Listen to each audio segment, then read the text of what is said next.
आपके अंदर में इच्छा क्या है? आपकी कामना क्या है? दुख मुक्ति बोलो, क्या दुख मुक्ति? क्या दुख मुक्ति की इच्छा? आप पूजा किए, आप दर्शन किए, आपने फल निवेदन चढ़ाए, उसकी इच्छा, आपकी मन की भावना क्या? दुख मुक्ति। आप पालिका गए, अंतरिक्ष गए, कहीं पर भी गए और वहां दर्शन पूजा आदि करने के बाद में आपकी इच्छा क्या? दुख मुक्ति। दर्शन करने के बाद में गुरु भगवान के पास में बंधन की आशीर्वाद लिए, उसके बदले में आपकी इच्छा क्या? दुख मुक्ति। कौन सी इच्छा?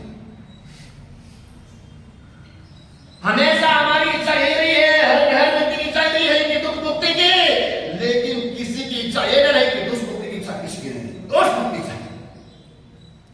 अगर दोष मुक्ति हो गए तो दुख मुक्ति अपने आप हो जाएगी, लेकिन आप दुख मुक्ति के लिए कामना करते रहोगे, दोष आपके दूर नहीं जाएगा, वहां तक आपकी जिंदगी में कभी सुख आने वाला नहीं है।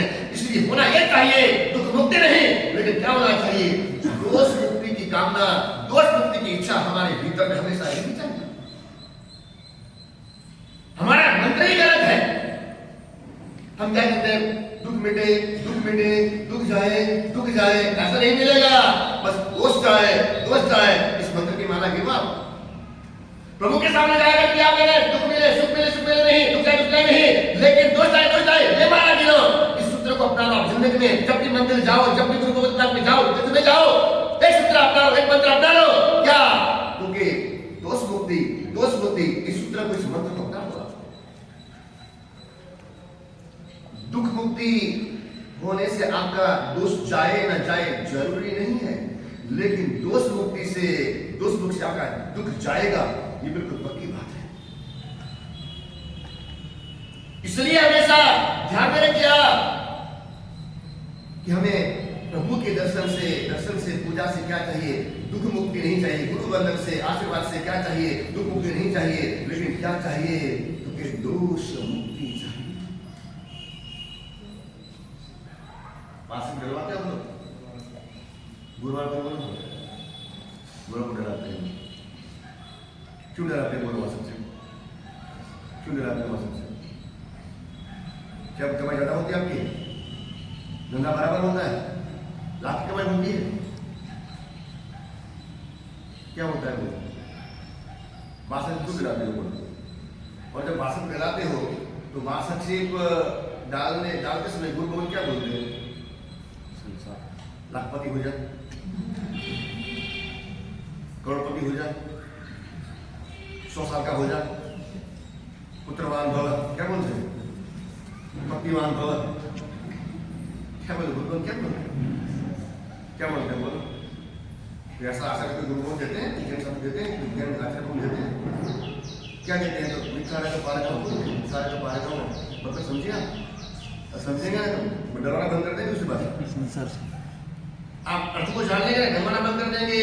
उसमें कहते हैं कि दोषों से मुक्त हो और संसार से मुक्त हो। ये ना, ये बताया जाए, दोषों से मुक्ति और संसार से मुक्ति। निथारक पारग, यानी क्या? भगवान की तरह आप भी संसार से, दोषों से छूटो। इसका अर्थ ये है। तो मैं कह रहा था कि क्रिया की बाबत में शास्त्रों में 3 प्रकार की क्रिया बताई गई है। 3 तरह की क्रिया। सबसे पहली क्रिया कौन सी? तो कि इच्छा योग। आप जो कुछ भी कर रहे हैं 3 तरह से कर रहे हैं। इच्छा योग पहली क्रिया, इसका नाम क्या शास्त्र में? इच्छा योग। इच्छा है और समझ भी है, ज्ञान भी है कि क्रिया करने का भाव आपका है, तब करने का, जाप करने का, आवश्यक करने का, जो कुछ भी क्रिया है, शुभ क्रिया है, वो क्रिया करने की आपकी इच्छा है, भावना है, और साथ में उस क्रिया के बारे में आपको ज्ञान भी है, समझदारी भी है, नॉलेज भी है। और फिर भी किन्हीं कारणों के वसात, प्रमाद के कारण आप क्रिया बराबर न कर सको। जिस तरह से, जिस ढंग से करनी चाहिए इस तरह से न करो, कुछ कम ज्यादा करो, मिस करो। इसे क्या कहते हैं? इच्छा योग। इसे क्या कहा है? इच्छा योग। क्रिया करने की इच्छा है और क्रिया के बारे में आपकी जानकारी है, लेकिन आपकी मजबूरी नहीं है। लेकिन क्या है? प्रमाद है। जैसे कि प्रतिबंध, इच्छा है कि खड़ा होकर करो, खड़ा का अवसर करो, विधि से करूंगा, ये जानकारी, ये सूत्र ऐसे बोलना, ऐसे अवसर करना, ऐसे मन रखना, ये सब ज्ञान तो है ना, ज्ञान तो है, लेकिन क्या इसमें क्या आएगा? खड़ा नहीं होना, जुदू खड़े होना, ये क्या आएगा? एक प्रमाण, हमारे करना, हमारी त्रुटि,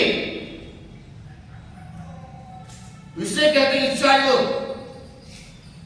पहला प्रकार का साधों की इच्छा योग, इच्छा है, जानकारी है, लेकिन प्रमाद से, आलस से क्या करना?